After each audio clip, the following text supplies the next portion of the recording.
if your next door neighbor broke into your house and took most of your money and your possessions and then moved out of the house, that person that lived there moved out of the house, and then a new neighbor moved in years later, just common sense, and just because you'd been burned once before from your neighbor, you'd kind of be leery of the neighbor, even though, when you realistically stop and think about it, it's obviously a different person in the house, and it's no reason to be concerned.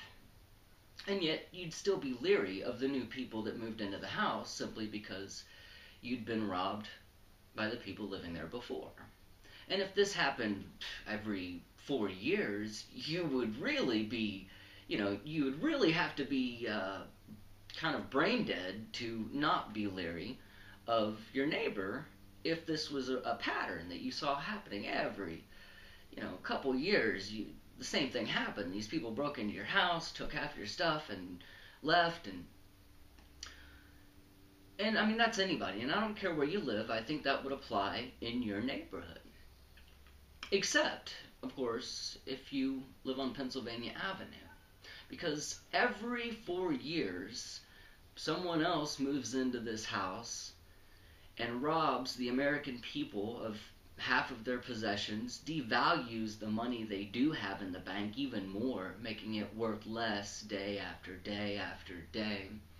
And every 4 years, these same American people that get robbed blindly by these new neighbors living in this White House, every year they, instead of being leery of, wait a minute, whoever's living in this house, I got robbed last year, and instead of being leery of that person, the same people who get robbed are the same people who come out and clap and cheer and carry these banners and vote. And the same people, you ever watch this? This is an election time. Watch this and pay attention that it happens over and over and over. The same people that are for a candidate, the day after the election, begin the rhetoric against the same candidate they've been parading for. Have you ever noticed that? You can go back, I love the internet for this, you can go back on the news clips of Sean Hannity, Talking Heads, the Glenn Becks, and see what their position was, for Obama before the election versus what it is now. And you can do that for every president. Now, here's my point, though.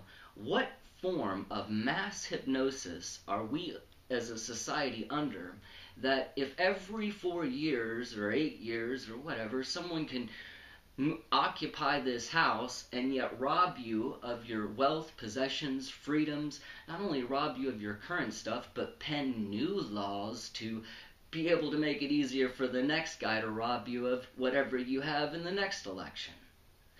I want to know what form of mass hypnosis we as a society are under that we can continue to do this every 4 years and keep hoping for change. Have you ever seen it change? You who vote, have you ever seen it change for you?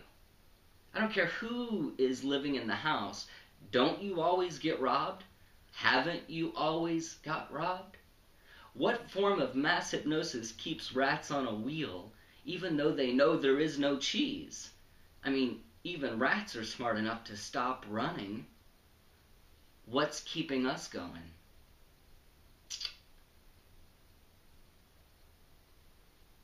Oh, I gotta go watch TV. Thanks for listening.